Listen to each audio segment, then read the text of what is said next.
You're tuned into the It's Real podcast with your hosts, Kayla, Kallander, and Andrew Yaggie. Each week, we'll talk about what happens behind the scenes working full-time in real estate and share with you real-life stories, our successes and failures as we work to help consumers and industry professionals reach their real estate and real-life goals. Here we go. Welcome to episode 95 of the It's Real podcast. I'm Kayla Kallander and I'm a mortgage lender. I'm Andrew Yaggie. I'm a real estate agent. Hello, Kayla. Hi, 95 episodes, man. 95. What are the odds? Did you think we would even get this far? I did not. I thought that it would fizzle out, and because you go on more important podcasts and visit with more important people, then you're all envious, you buddy. You're my favorite. This is you. I just assumed we would have gotten too busy and, but you've held me accountable. We've been like, hey, when are we shooting? Typically Monday mornings at 4 a.m. I get a text like, when are we shooting? Because we've never said like Tuesdays at 9 a.m. This is when we shoot. It's people don't know this, but we're like, hey, when can we figure it out this week? And some weeks we don't, and other weeks we do. And 95 episodes later, here we are. Right. I was just thinking about what's the significance of 95, and I can't think of anything in particular, although as I was looking through my photos here, this literally just showed up right behind the window I have open, Kayla. Although where did my... Oh boy, I'm a little nervous. I gotta find this. Showed up outside? No, it showed up in my in my Apple Photos. Oh, okay. And it was literally just sitting right behind just the window, and I just saw it, and so it's really weird. Maybe it's a sign of episode 95. But I took a picture of this when I was just somewhere, and it says, Kayla, 95% of success is just staying the hell away from the wrong people. I mean, I agree with that. I mean, right? Your network is your net worth, and isn't it amazing you can get around some people and it just feeds into your anger, and other people are like, well, have you ever thought of it like this? Or, think of it as a blessing. My coach Bernie is like that for me. I'll text him in like a frenzy about something, and he's like, yeah, but whatever. And it just totally changes your mindset. I agree with that. Yep. No, and I can think of a lot, and I've been thinking more about it, lately as obviously the end of the year, we're here the last day of 2025. And so it's easy to reflect and say, okay, what am I going to leave behind? And, what's my mindset going into the new year? And I don't even remember what book I've been working on, kind of a house flip project. So listening to some random podcasts or books, and one was talking about a big part about relationships. And hey, if you find yourself pouring into others, way more than they ever do to you, and if they drag you down, maybe it's time to reevaluate that, or in this case, just stay the hell away. Stay the hell away. I mean, it's easy to do. It's crazy though. Like your circles change, and as you grow and as you learn, and I think people get busier and people get distracted, but you do see a shift from some people based on goals and ambitions, and that's okay. And sometimes you might be too much for someone, Andy, and maybe they don't want you in their circle either. I know I am. I definitely know I am. In a good way. I mean, I feel like I'm the same, but it just goes both ways. So I like that quote. Thanks for sharing. Yeah. I'll expect to see it. Do you think FIBT would be okay with you putting that on your wall in your office? I think it's fine. Did you want to see what's on the wall in my office, by the way? Can I show? I do. Oh my gosh. Okay. Bear with me. Here we go. Check this out. Oh, sorry. How cute is that? Like, are you kidding me right now? How cute. They have microphones? Yeah, they're podcasting. The dogs are podcasting. How cool is that? Like, that's like us. Like, I could bring them on here, but thought you'd like that. So I do like that. Yeah. What I just thought of? I thought about your dogs and the Roomba incident from a number of years ago when you moved into your new house. I love how that randomly came up. Like, what made you think of that? I don't know. Well, we have to talk about it now. So built a brand new home, brand spanking new rugs, new everything. Cause I would not let my husband buy anything until we moved into the new home. Mm-hmm. And of course, new house. Why not get a new dog? Why not get a fourth dog? Sure. And I was working at home and I was like, what is that smell? I'm like, gosh, you guys. And I look and I see the Roomba and I see this streak. I like turn around. I'm like, what's happening? And the newest dog, he was young, he was a few months old, had an accident. And the Roomba over the entire first floor of a Rambler, mind you, so more square footage up on the first floor, had completely taken his accident all over everything and had to throw away the Roomba, the rugs. I mean, it was everywhere. So yeah, it's out somewhere on the internet. I'm sure you could find it. Yeah, no doubt. Ooh, man. We'll leave Well, that hey, one. Kayla, how was, we're just coming off of Christmas. How was the holiday for you and your family?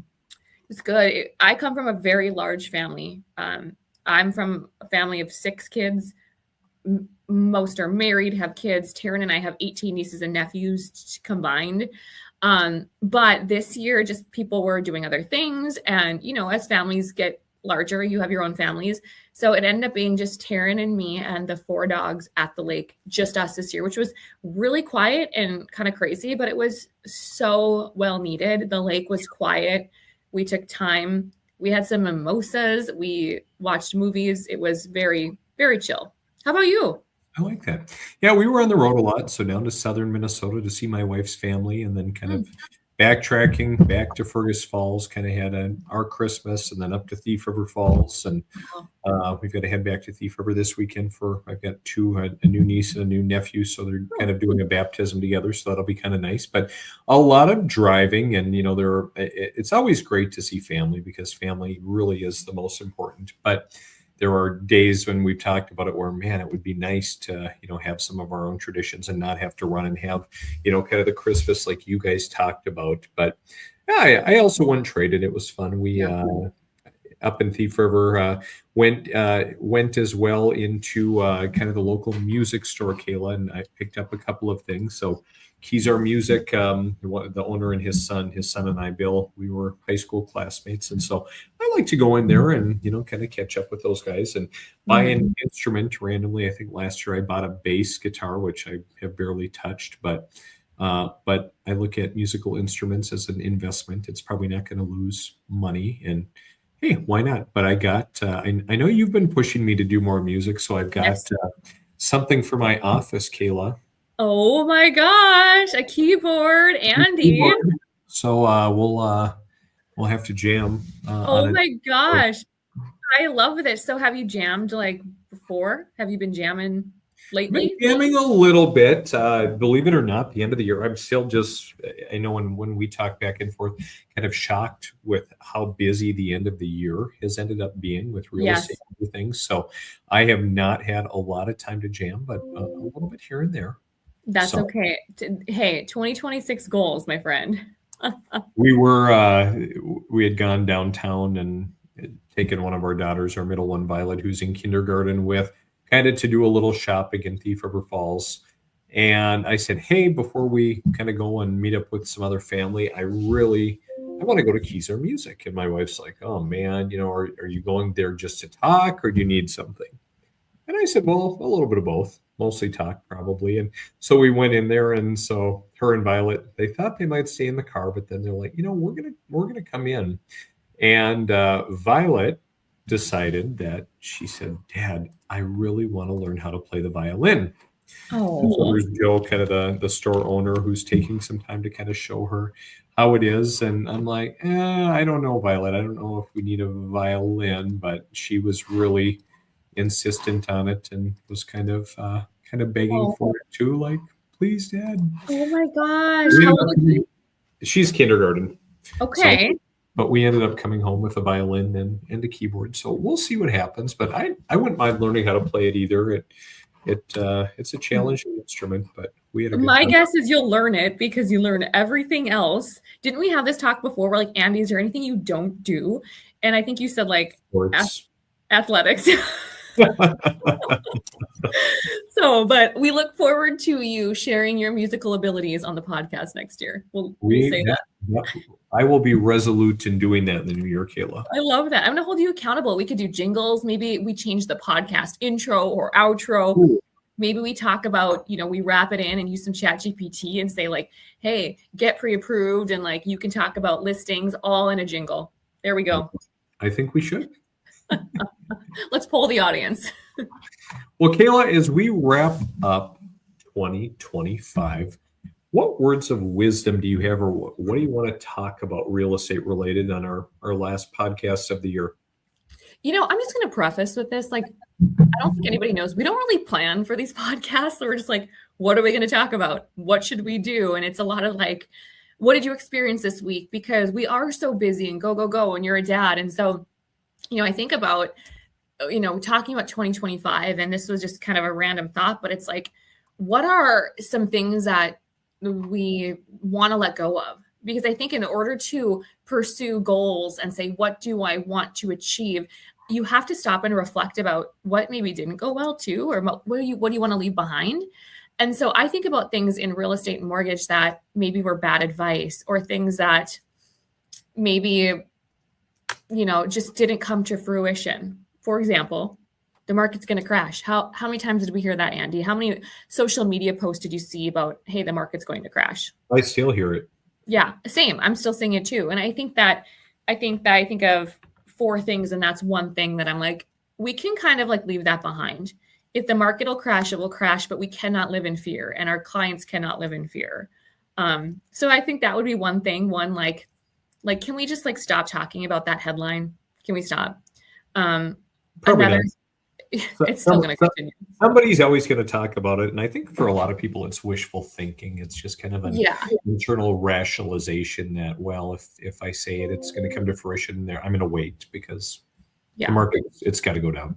Yep. And I think that's something I want to say, leave behind as a client. And like, kind of like, I think this whole thought is headlines to leave behind, basically.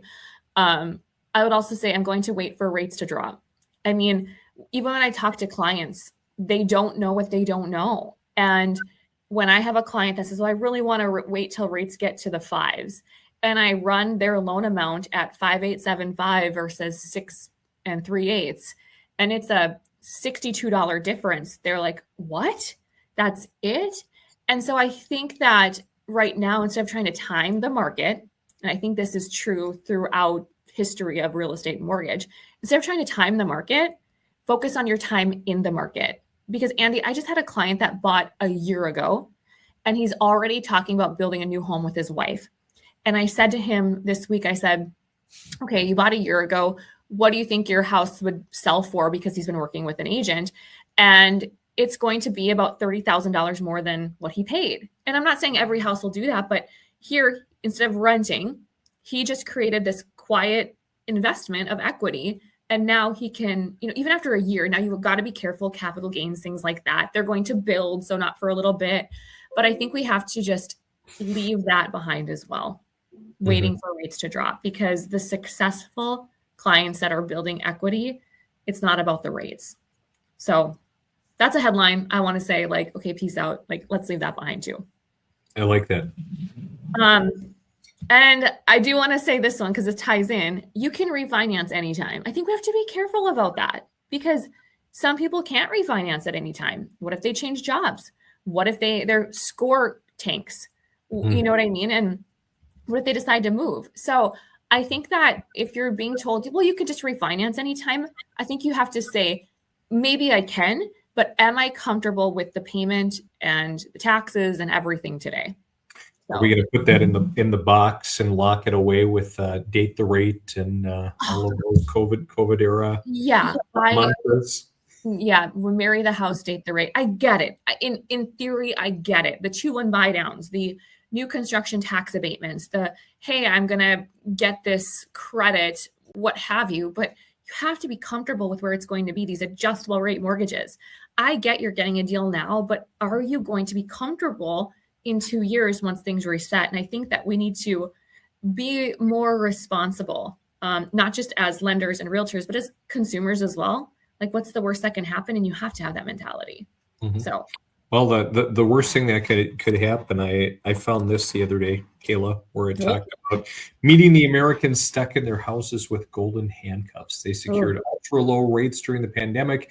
Now they're trapped. House prices and higher interests mean they can't afford to move. And so, how often do you run into situations like that? Quite a bit. Anytime I have a client that owns currently, they have refinanced at some point, meaning 2020, 21. And unless they bought in 22, 23, they're all saying, ugh, the rates are 5.75, the rates are 6. That's way higher. And I share it's higher than when you last did your loan. Historically, it's not as high as the Mhm. average, but it is difficult. You get used to a payment and a lifestyle.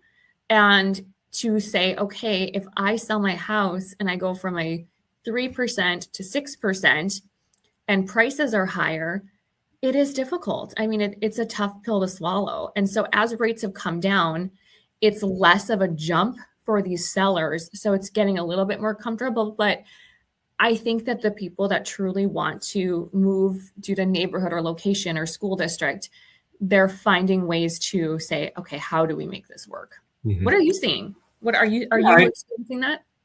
I maybe a little bit less just because I'm not a lender. And, generally when I'm connecting with people, they're pretty high intent, like, hey, we need to make a move for any number of reasons. Whereas, people with you, maybe him and ha a little bit more and they're, kicking Mhm. tires and thinking.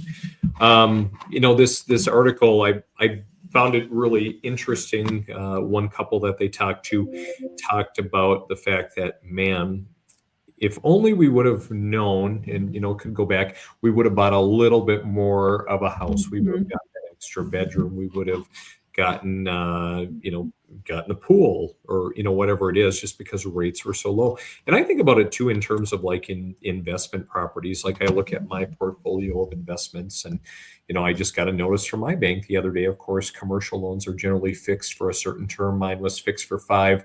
I'm going 4.5% all the way up to 6.5 or so, which Mhm. isn't awful, but boy, that's another chunk of, a big chunk, 6, 7, 8,000 a year of extra interest, which definitely changes, the scope of things from an investment standpoint. But um, Mhm.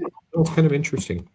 It is, and I think it's more common than people think. I think it's really you're saying I'm getting rid of this payment, and you have to be comfortable, and it's the price to upgrade basically, and it has kept people from buying and selling. But I'm cautiously optimistic, I would say, for the new year, to see what happens because I think there's pent up energy of I just want to buy. It's not about the price, and although that might sound fiscally irresponsible for me to say, but sometimes, people buy things in this life that they don't need a car, like a fancy watches, purses. I think at the end of the day, it's what's most important to you and where do you want to spend your dollar.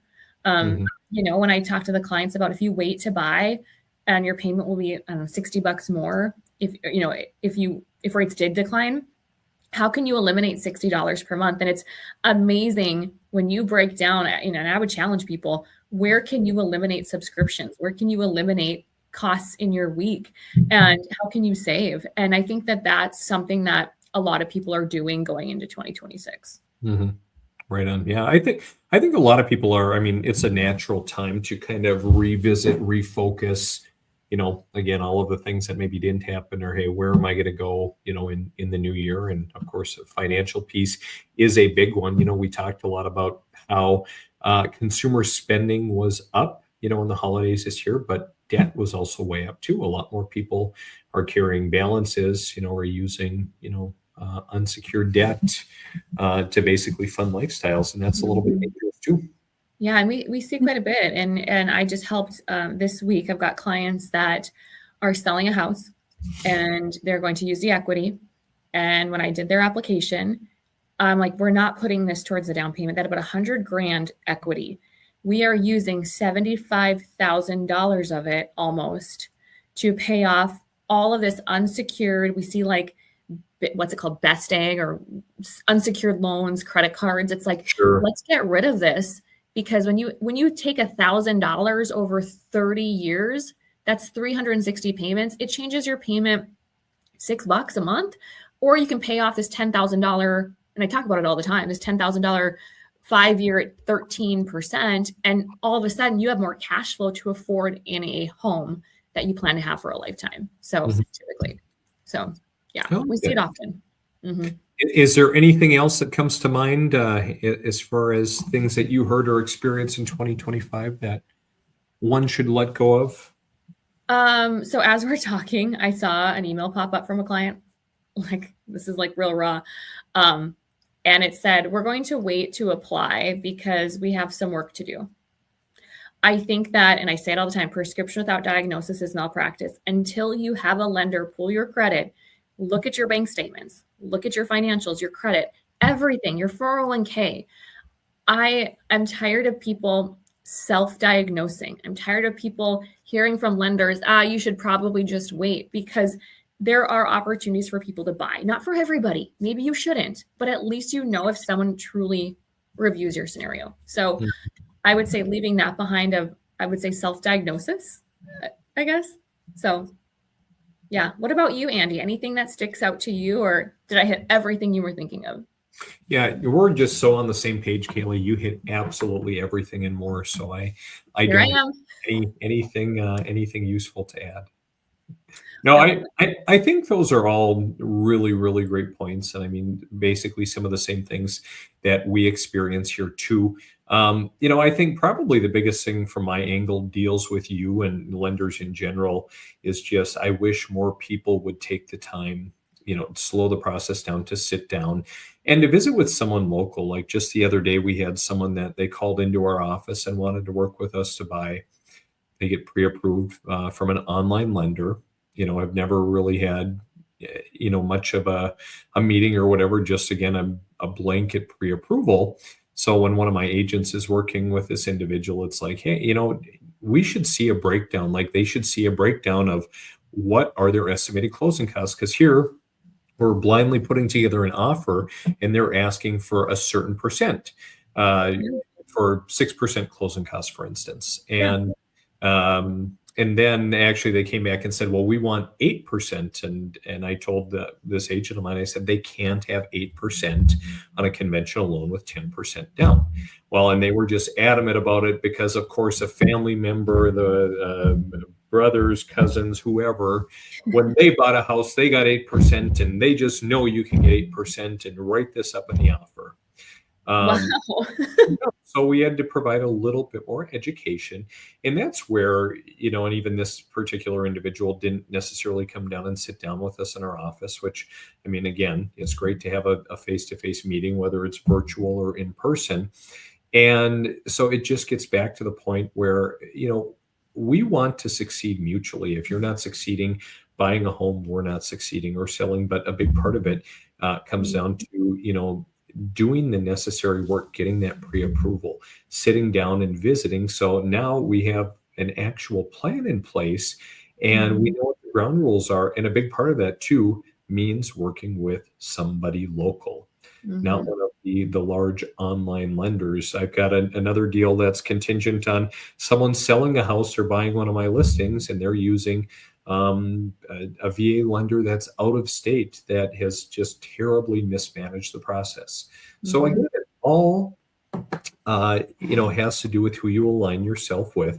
And again, like we talked at the beginning, Kayla, 95% of success hell away from the wrong people, which applies to lenders and agents too. Historically, as we dive into the first of the year, we're going to see a lot of homes that have been listed that are going to go expired. They're going to go off the market. They didn't sell. People didn't reach their goals.